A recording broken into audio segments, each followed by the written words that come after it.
Hello आणि नमस्कार. Growing Maugham या माझ्या यूट्यूब चॅनलमध्ये मी पल्लवी तुम्हा सर्वांचं स्वागत करते. आता रुद्रचा बड्डे जवळ येतो आहे, त्यामुळं हॉल आणि किचनमध्ये जास्तीत जास्त जागा करता येईल, सामान जे आहे तिथलं कमी करायचं आहे.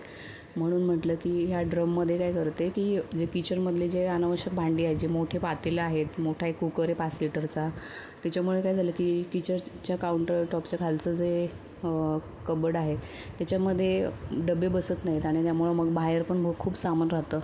तर त्यासाठी म्हटलं की जे ड्रममध्ये अनावश्यक कपडे ठेवले होते जे रेग्युलर यूजला होत नाहीत आणि ते मी ठेवून दिलेले होते, रुद्राचे सुद्धा एकदम बाळ असतानाचे काही कपडे जे आता त्याला येत नाहीत, तर ते सगळे कपडे जे आहेत तर एक मोठा रुद्राचा ट्रायसिकलचा मोठा बॉक्स आलेला आहे तर त्याच्यामध्ये भरून ठेवते. त्याच्यामुळे ह्या ड्रममध्ये जागा राहील. हा ड्रम एक्स्ट्राचा आहे, घरमालकांचाच आहे. आमच्याकडे पण एक ड्रम आहे की ज्याच्यात आम्ही पाणी भरून ठेवतो, पण ते रेग्युलर पाणी येत नाही ना, दिवसाआड पाणी असतं आणि टाक्या जरी असल्यावरती लावलेलं तरीसुद्धा ते पुरत नाही. तर त्याच्यामुळे हा ड्रम रिकामा होता, तर ह्याच्यात मी सामानच ठेवलं होतं एक्स्ट्राचं, स्टोरेजसारखा त्याचा वापर करते. तर त्याच्यातलं बरंचसं सामान काढलं. त्याच्यात जास्त काही नव्हतं, म्हणजे कपडेच होते ठेवलेले गोणीमध्ये पॅक करून. त्याच्यानंतर ह्यांचे आणि माझे काही शूज होते आणि खाली कारचं जे काही कार कवर असतं ना ते ठेवलेलं होतं. तर म्हटलं की त्यातले कपडे जर कमी केले तर त्याच्यामध्ये ते मोठे पातेले वगैरे हे सगळं बसेल. तर त्यासाठी मी आता काय करते की ते सगळं काढते आणि माझ्याकडे जे ज्वेलरीचं पहिले काम केलं होतं तर त्याचे काही हेअर बँड्स वगैरे जे उरलेले होते ते म्हटलं आता परीला देऊन टाकूया, ठेवून तरी काय करणार, आणि साठवून ठेवलं तर काय होतं की वस्तू तशाच राहतात. तर मग आपल्याला नंतर स्टोरेज कमी पडत राहतं. म्हणजे घरामध्ये आपल्याला वस्तू ठेवण्यासाठी जर प्रॉपर असं स्टोरेज नसेल तर मग घरात सगळीकडे अशी अडगळच वाटत राहते. त्यामुळं म्हटलं जितकं सामान डिक्लटर करता येईल, काढून टाकता येईल. जे अनावश्यक आहे आपण खूप दिवस वापरत नाही आणि नंतर कधीतरी कामाला येईल असं म्हणून आपण ठेवत राहतो. तर असंही बरंचसं सामान आपल्या घरामध्ये असतंच. तर म्हणून म्हटलं की जे आता हेअर बँड्स आहे तर मी काय वापरणार नाही, तर छोटीशी आहे बरी, तर तिला तर यूज होईल. आणि मग त्यातलं बरंचसं सामान काढून ठेवलं आणि त्याच्यानंतर जे कपडे होते ते त्या बॉक्समध्ये भरले. तर ते रेक्टँग्युलर बॉक्स होता, त्याच्यात भरपूर कपडे बसले. मला आधी वाटलं नव्हतं की सगळं त्याच्यात मावेल की नाही, पण रुद्रचे कपडे आणि माझ्या बऱ्याचशा साड्या मी त्याच्यात ठेवून दिल्या आणि बेडच्या बाजूला जागा करून ठेवली. आणि रुद्रचं जे स्ट्रोलर आहे ते सुद्धा आम्ही पॅक करून ठेवलं आहे बाजूला बेडच्या, कारण की हॉलमध्ये आता त्याची सायकल आली आहे, त्याच्यानंतर त्याचं वॉकर आहे, स्ट्रोलर पण, मग हॉलमध्ये जागाच उरत नाही. तर म्हटलं जितकं कमी करता येईल वस्तू आपल्याला बड्डेच्या दिवशी, म्हणजे घरगुती बड्डे करायचा आहे तर हॉलमध्ये जास्तीत जास्त स्पेस राहील, याच्यासाठी आपल्याला जितकं सामान जे आहे तर ते व्यवस्थित आवरून ठेवता येईल तेवढं करूया. मग आता हळूहळू सुरुवात करते. त्याच्यानंतर घराची पण थोडी साफसफाई करायला लागेल, म्हणजे बड्डेपर्यंत हळूहळू रोज केलं तर म्हणजे कामं जी आहेत तर ती उरकतील. तर त्याच्यासाठीच तयारी करते सध्या.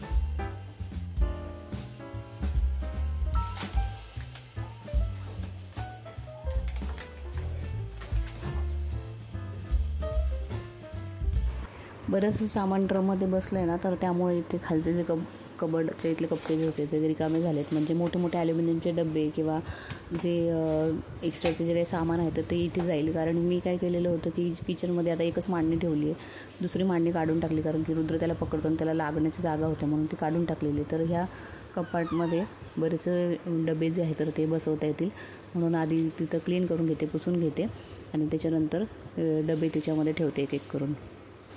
इथे बरंचसं सामान बसलं आणि त्याच्यानंतर काय झालं की मांडणीमध्ये सुद्धा मग बाकीचे जे पातेले आहेत, कढया आहेत, बाकीचं सगळं सामान बसायला मदत झाली. म्हणजे थोडंसं सामान जरी किचनमधलं कमी झालं तरी बरीचशी जागा उरते. पण काय होतं की रेग्युलर म्हणजे तिथं सामान जे आहे तर आपल्याला लागतच असतं, म्हणजे किती पण आपण ठेवून द्या, पण मग ते ऐन वेळेला लागलं तर काय करणार, म्हणून मांडणीमध्ये बरंचसं सामान आहेच. पण त्याच्यामुळे थोडंसं जागा झाली आहे. तर बड्डेच्या दिवशी तो पाण्याचे भांडे ठेवलेले तो टिपॉय पण काढेल, म्हणजे आणखीन जागा जी आहे तर ती रिकाम होईल किचनमधली. कारण एक जरी माणूस इथे काम करत असेल तर दुसऱ्याला व्यवस्थित काही करता येत नाही, म्हणून तितकं किचन लहान आहे. त्याच्यामुळं मग अशा प्रकारे थोडंसं ॲडजस्टमेंट करून जे आहे तर ती जागा करायला लागेल.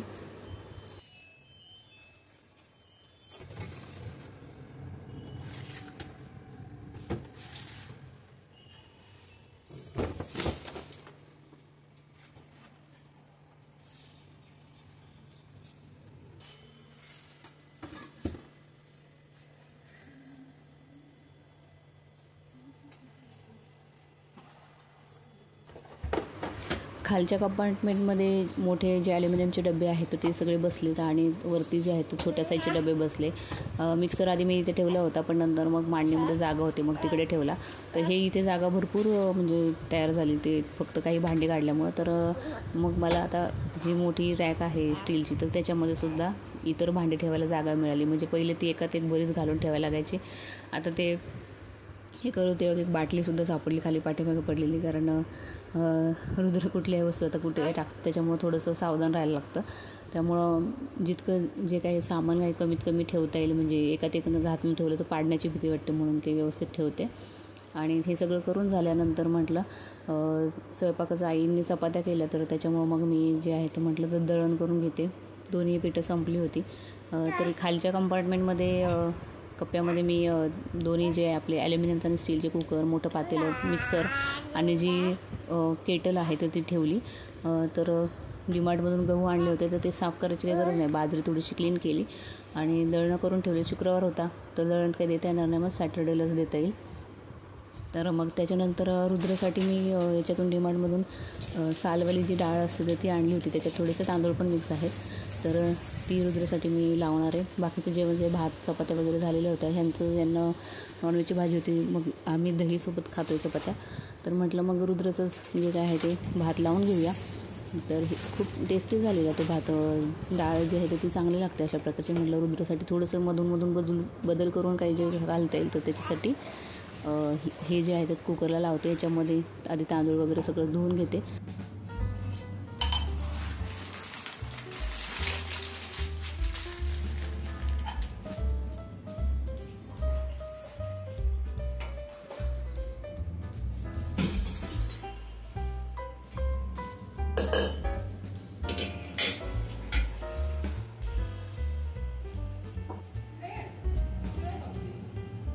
तुला ताजा भात देते ना.